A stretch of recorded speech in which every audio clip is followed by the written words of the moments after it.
Captain Sarah Chun stared at the massive viewing screen aboard the human vessel Persistence, watching as ships the size of small moons drifted past their convoy.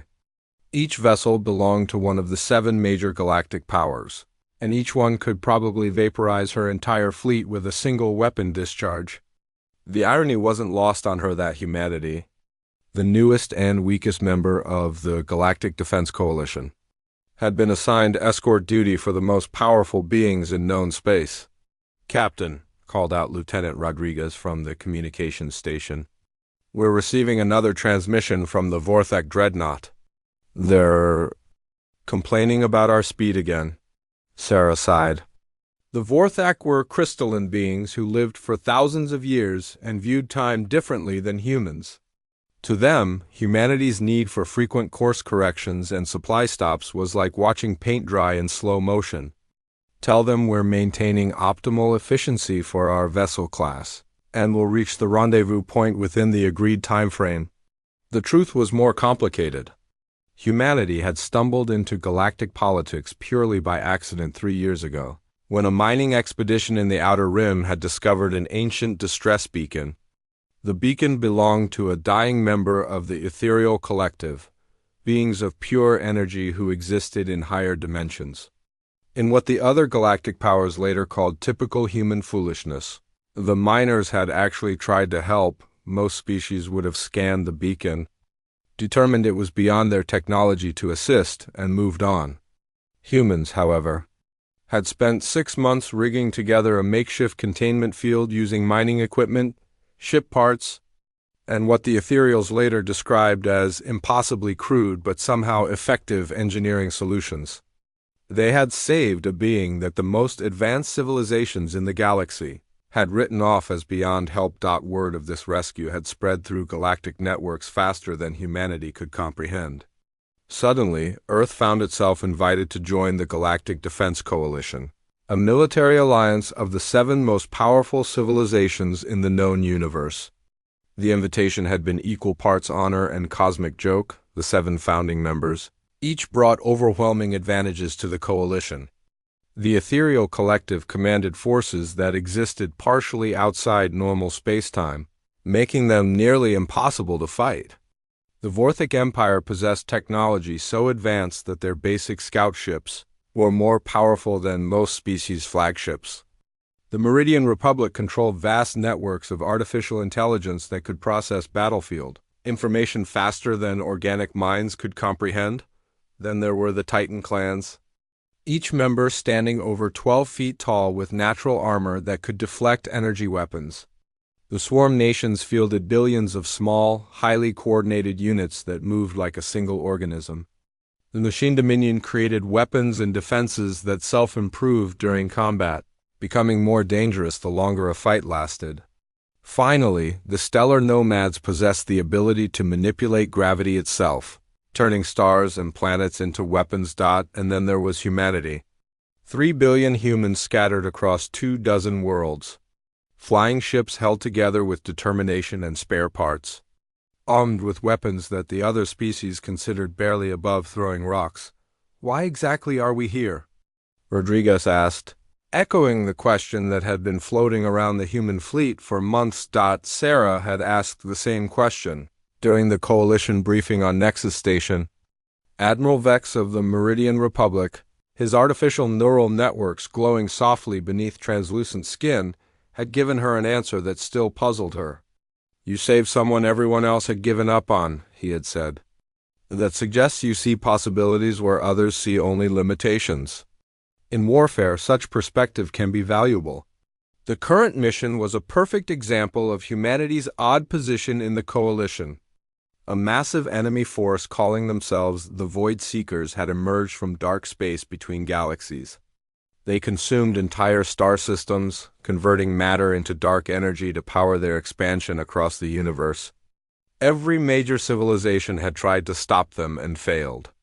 Now the coalition was humanity's only hope, and the coalition was gathering its full might for what many believed would be the final battle. Each species brought their ultimate weapons. The Ethereals had assembled reality-shaping devices that could rewrite the laws of physics in localized areas. The Vorthak were bringing their planet-killer ships, weapons capable of destroying entire worlds in seconds. The Meridians had constructed AI networks so vast they spanned multiple star systems. Humanity was bringing 17 warships, 42 support vessels, and what Admiral Johnson had described to the coalition leadership as a really bad attitude toward impossible odds. "Captain," Lieutenant Martinez called from the sensor station, "I'm detecting massive energy readings from the ethereal ship. Looks like they're powering up their dimensional anchors." Through the view screen, Sarah watched as the ethereal vessel began to shimmer and phase in and out of visible space. Streams of energy that hurt to look at directly connected it to points in space that seemed to fold in on themselves. The display of power was breathtaking and terrifying. One ethereal ship could probably handle the entire human fleet without breaking whatever passed for a sweat among beings of pure energy. "Makes you wonder what we're supposed to contribute to this fight," Rodriguez muttered. Sarah had been wondering the same thing. But she had also been reading the mission briefings very carefully. The Void Seekers weren't just powerful. They were adaptive. Every conventional strategy the galactic powers had used against them had been analyzed, countered, and turned against the attackers. The enemy seemed to understand how advanced civilizations thought and fought. "Maybe that's exactly the point," Sarah said quietly. The communication board lit up with incoming transmissions from all 7 major powers.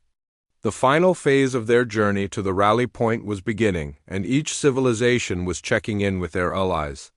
The messages were brief and efficient, reflecting the professional nature of ancient military powers. When it came time for the human fleet to report, Sarah kept her response equally brief. "Coalition Command, this is Captain Chun of the human fleet. All vessels accounted for and ready to proceed." There was a pause before Admiral Vex responded. "Acknowledged, Captain Chun. Your fleet is assigned to reserve position per previous orders." Reserve position. It was a polite way of saying, stay in the back where you won't get in the way. Sarah understood the logic. Human ships were fragile compared to coalition standards. Human weapons were primitive, and human reaction times were slow by galactic measures. Putting them on the front lines would be like sending children into a battle between gods, but Sarah had been reading about the Void Seekers, studying every engagement, every failed strategy. The enemy had adapted to every form of advanced warfare the galaxy could throw at them. They understood energy weapons, dimensional manipulation, artificial intelligence networks, gravitational warfare, and every other sophisticated technique the major powers possessed. What they had never faced was a species that solved problems by hitting them with hammers until something worked. "Lieutenant Rodriguez," Sarah said, "pull up the tactical files on the Void Seeker encounters. I want to review their adaptation patterns again." "Captain, we've been over those files a dozen times. They adapt to everything. Energy weapons, kinetic projectiles, dimensional attacks, AI viruses, gravity manipulation, biological warfare. Every time someone tries something new, they counter it within hours." "Every advanced technique," Sarah corrected. "Show me the encounters where they faced primitive or outdated technology." Rodriguez brought up the files, and they showed exactly what Sarah expected. The Void Seekers had never encountered primitive technology because no civilization with primitive technology had survived long enough to engage them. By the time the enemy reached inhabited space, every species either had advanced defenses or had already been consumed. "Captain," Lieutenant Martinez said from his station, "why are you smiling?" Sarah realized she had been grinning while looking at the tactical data. "Because I think I understand why we're really here." The Coalition fleet had reached the rally point, a massive space station that served as a forward command base. Hundreds of ships from 7 civilizations moved in perfect formation around the station, each vessel a masterpiece of advanced engineering. The combined firepower represented could probably destroy galaxies. "Captain Chun," Admiral Vex's voice came over the communication system, "report to the command briefing in 1 hour. All fleet commanders are required to attend." As Sarah prepared to shuttle over to the command station, she reviewed what humanity knew about their enemy. The Void Seekers were ancient, possibly older than any current galactic civilization. They had consumed hundreds of galaxies over millions of years. They adapted to any form of advanced warfare within hours of encountering it. The shuttle bay of the command station was a marvel of engineering, automatically adjusting its atmosphere and grav. The Void Seekers arrived exactly when predicted, emerging from dark space like nightmares given form. Captain Sarah Chun watched from the bridge of the Persistence as reality itself seemed to tear open, spilling forth ships that defied every principle of physics she had learned in the academy. The enemy vessels weren't built so much as grown, their surfaces shifting and flowing like liquid metal infused with darkness that hurt to perceive directly. "Mother of God," Lieutenant Rodriguez whispered, his face pale as he stared at the sensor readings. "Captain, I'm detecting 53,000 individual contacts. Some of them are larger than moons." The Coalition's response was immediate and overwhelming. Ethereal reality shapers began rewriting space-time itself, creating fields where the laws of physics bent to their will. Vorthak planet killers charged weapons that could punch holes through neutron stars. The Machine Dominion deployed swarms of self-improving combat units that looked like mechanical angels wreathed in plasma fire for exactly 17 minutes. It looked like the combined might of 7 galactic civilizations might actually win. Then the Void Seekers began to adapt. The first sign was when an ethereal reality field simply stopped working. The dimensional anchor that had been rewriting space around a cluster of enemy ships flickered and died as if reality had decided to reject the changes. Within seconds, similar failures cascaded across the battlefield. The Void Seekers had somehow analyzed and countered technology that operated beyond normal physics. "Coalition command to all units." Admiral Vex's voice carried strain that Sarah had never heard before. "Primary weapon systems are showing decreased effectiveness. Enemy is adapting faster than predicted models." What followed was a masterclass in advanced warfare becoming increasingly useless. The Void Seekers analyzed each new strategy and developed countermeasures with terrifying speed. Vorthak energy weapons found their targets suddenly immune to their frequency ranges. AI viruses from the Meridian Republic were not only blocked but turned back on their creators. Gravitational manipulation by the stellar nomads was somehow reversed, turning their own weapons against Coalition forces. "Captain," Lieutenant Martinez called out, his voice tight with fear, "we're receiving emergency signals from across the Coalition fleet. The ethereal flagship is requesting immediate assistance. Their reality generators are failing." Through the view screen, Sarah watched the impossible happen. Ships that had seemed like gods of war were being systematically dismantled by an enemy that learned from every attack. The Coalition's most advanced strategies were being turned into weaknesses as the Void Seekers demonstrated their horrifying ability to adapt to any form of sophisticated warfare. "Coalition Command. This is Captain Chun," Sarah said into her communicator. "Request permission to implement unconventional tactics." There was a pause before Admiral Vex responded, and when he did, the desperation was clear. "Captain Chun, at this point we are willing to consider any suggestions. What do you propose?" Sarah looked at her crew, seeing the same mixture of terror and determination she felt in their faces.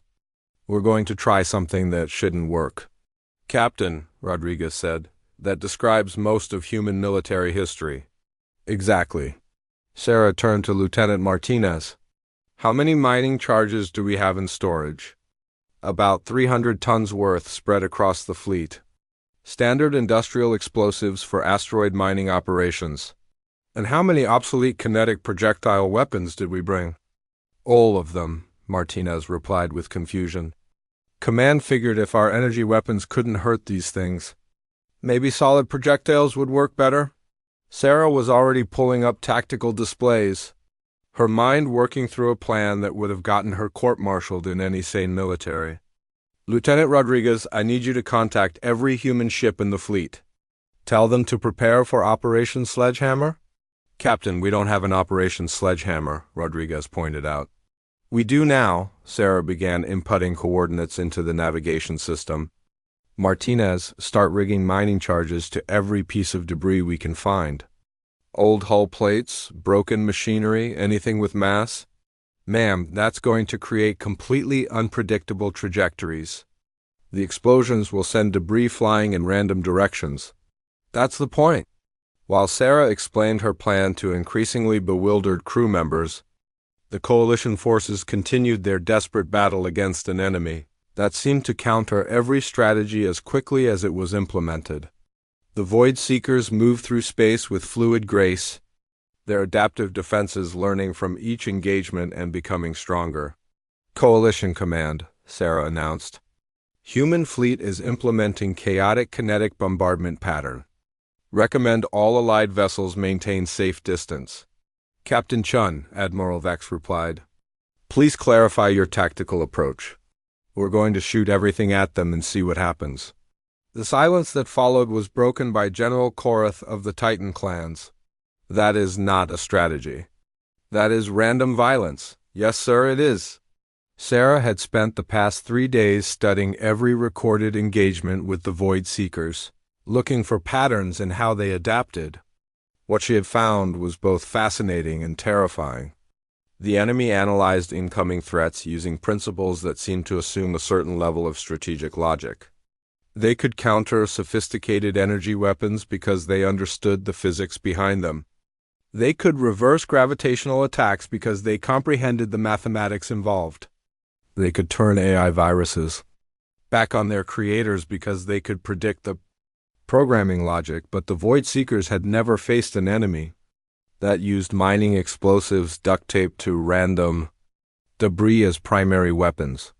All human vessels, Sarah broadcast. Begin Operation Sledgehammer on my mark. Remember, there is no pattern. Shoot at anything that looks important. Shoot at things that don't look important, and if you run out of targets, shoot at empty space because something might fly into it later. The first salvo from the human fleet was exactly as chaotic as Sarah had intended. 300 tons of mining explosives attached to everything from broken engine parts to kitchen appliances detonated in seemingly random patterns throughout the battlefield. The explosions sent debris flying in every direction at velocities that defied prediction. For the first time since the battle began, the Void Seekers seemed confused, their adaptive defenses, designed to counter logical attack patterns, couldn't process incoming projectiles that followed no pattern whatsoever. A Void Seeker cruiser the size of a city found itself being pelted by a cloud of metal fragments that had once been the Persistence's backup toilet system. Traveling at 12% the speed of light?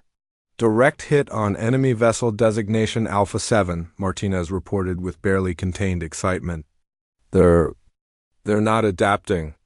The debris is actually penetrating their hull.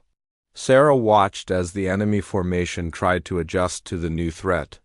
Defensive fields that could stop planet-killing energy beams were being overwhelmed by what amounted to very fast space junk. The Void Seekers' tactical computers seemed to be having difficulty classifying the attack. Coalition Command, Sarah announced. Initial results suggest the enemy has difficulty adapting to completely random kinetic attacks. Recommend immediate implementation of unconventional tactics. Admiral Vex's response carried something that might have been hope. All coalition vessels, you heard Captain Chun, implement any non-standard approaches you have available. What followed was perhaps the strangest battle in galactic history. The ethereal collective stopped trying to rewrite reality according to complex mathematical principles and started making random changes just to see what would happen. Vortec commanders began firing their planet killers at empty space, letting the delayed explosions catch enemy vessels by surprise. The Machine Dominion programmed their AI units to make deliberately irrational decisions, but it was the stellar nomads who truly embraced the spirit of human military logic. Instead of using their gravity manipulation to create precise tactical advantages, they began randomly flinging asteroids from the system's outer belt toward the enemy at enormous speeds. Captain, Rodriguez reported, the stellar nomads are asking if they should aim for anything specific. Tell them to aim badly on purpose, Sarah replied. The enemy can predict good shots. They can't predict terrible ones. The battle became a surreal dance of deliberately poor tactics and weapons that shouldn't work but somehow did. The Void Seekers, masters of adaptation, found themselves facing strategies that had no logic to analyze. Their defensive systems, designed to counter intelligent attacks, couldn't process the concept of weapons fired with the specific intention of missing their intended targets, a Void Seeker. Dreadnought found itself crippled when a Titan clan warrior literally threw his personal weapon at it after running out of ammunition. The weapon, designed for hand-to-hand combat, somehow punched through armor that had shrugged off reality-warping attacks. The warrior's comment, "I was aiming for the smaller ship," only added to the enemy's apparent confusion. "Captain," Lieutenant Martinez called out, "I'm detecting something strange. The Void Seekers are slowing down." Captain Sarah Chun stood on the bridge of the Persistence, watching as her crew prepared what she privately thought might be the stupidest military operation in the history of intelligent life. Around them, the Coalition fleet had adopted humanity's approach to warfare with an enthusiasm that would have been terrifying if it weren't so effective. "Captain," Lieutenant Rodriguez reported, "the Ethereal Collective is asking if they should try making reality temporarily run backwards."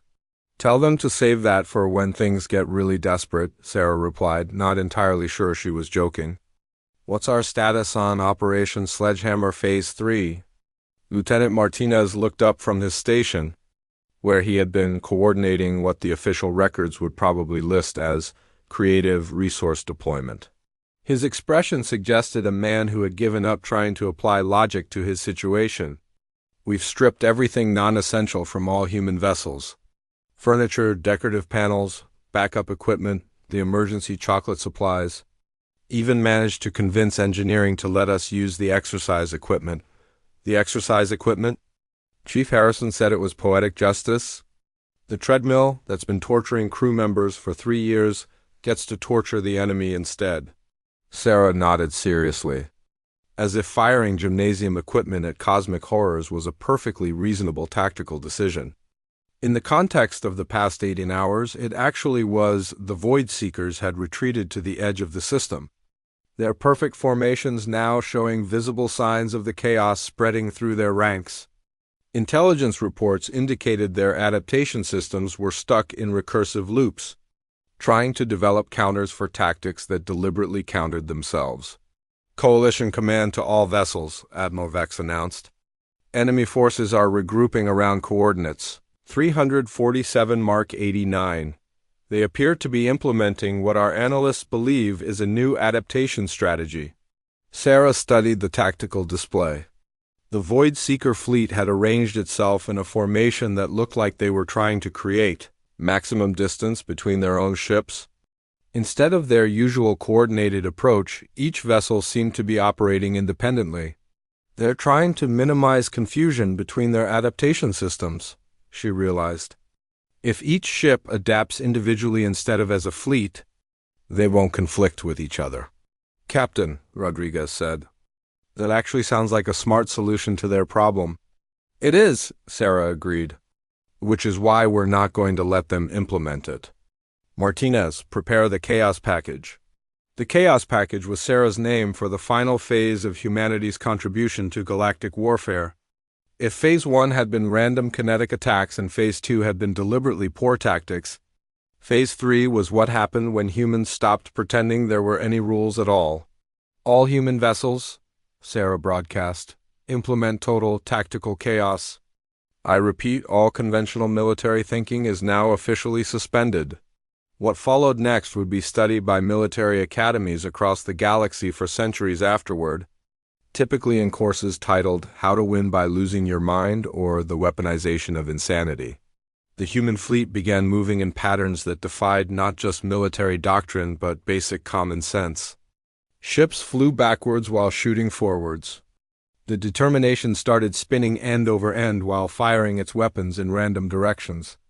The Stubborn Pride began broadcasting human music at maximum volume while launching escape pods filled with kitchen appliances, but the masterpiece of human tactical thinking was what Chief Engineer Torres had nicknamed the flying circus. Instead of maintaining any kind of formation, human ships began flying in shapes that spelled out messages, drew pictures, or simply wandered around the battlefield like they were sightseeing.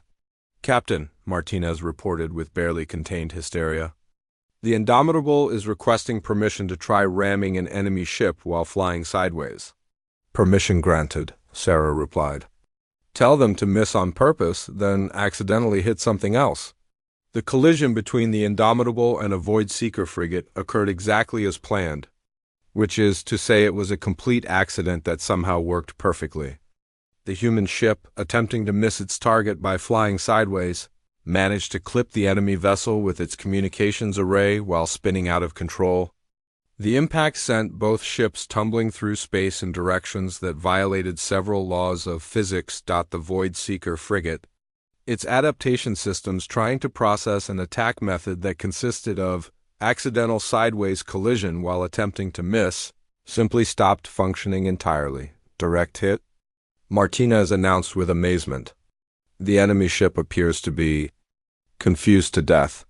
Across the battlefield, the coalition forces had embraced humanity's approach with results that redefined the concept of military engagement.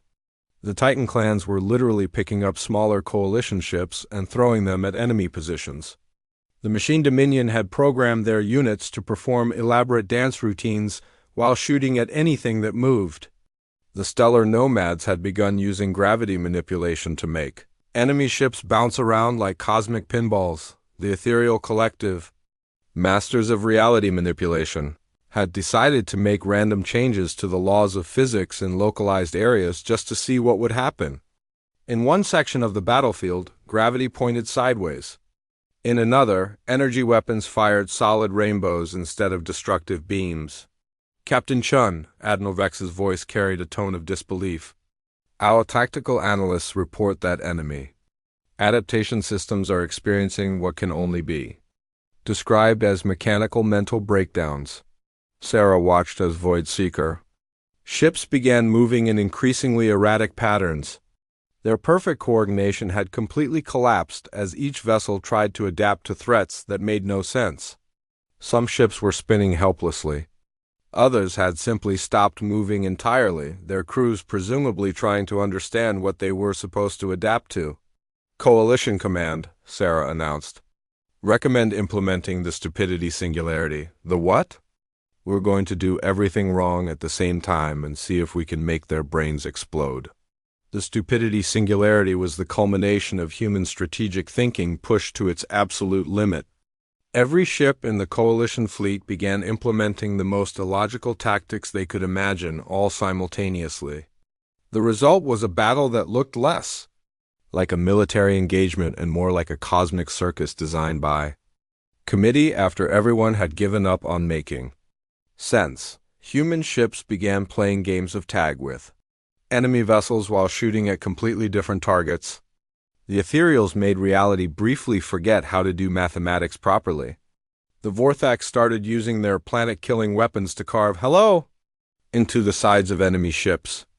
The Machine Dominion programmed their units to attack in formation, spelling out bad jokes in 17 different languages. The effect on the Void Seekers was immediate and catastrophic. Their adaptation systems, designed to counter intelligent strategies by learning from them, encountered a level of tactical chaos that broke their ability to process information. Ships that had been individually adapting began reverting to earlier adaptation states, then trying to implement multiple contradictory strategies simultaneously. "Captain," Rodriguez reported in a voice filled with wonder, "enemy vessels are beginning to shut down. Their adaptation systems appear to be giving up." Through the view screen, Sarah watched as the most feared force in galactic history experienced something no one had thought possible. They were surrendering, not to superior firepower or advanced technology, but to the simple inability to understand what they were fighting against: Void. Seeker ships across the battlefield were powering down their weapons, their crews apparently deciding that trying to adapt to an enemy that operated on principles of weaponized chaos was beyond their capabilities. Some vessels were actually fleeing the battlefield, their perfect tactical coordination replaced by what could only be described as panic. "Coalition command to all vessels," Admiral Vex announced. "Enemy forces are retreating. All ships are disengaging and withdrawing to dark space." The sight of the Void Seekers in full retreat was surreal. Ships that had conquered galaxies were fleeing from a battle they could have won if their enemies had shown even the slightest bit of tactical sense. Instead, they found themselves facing an alliance that had weaponized stupidity so effectively that it became a form of military genius. "Captain Chun," Admiral Vex continued, "Coalition Command requests immediate debrief on human tactical innovations." Sarah looked around her bridge, taking in the sight of her crew sitting among the stripped-down remains of their ship, having just won the most important battle in galactic history by throwing exercise equipment at cosmic horrors. "Admiral," she replied, "I'm not sure we could explain it if we tried." The aftermath of the Battle of Sigma Centauri, as historians would later name it, fundamentally changed galactic military doctrine forever. The Void Seekers, faced with an enemy they couldn't understand, withdrew to dark space and were never seen again. Some theorists suggested they were still out there, trying to develop adaptation strategies for chaos-based warfare. Others believed they had simply decided that any galaxy crazy enough to weaponize insanity wasn't worth conquering.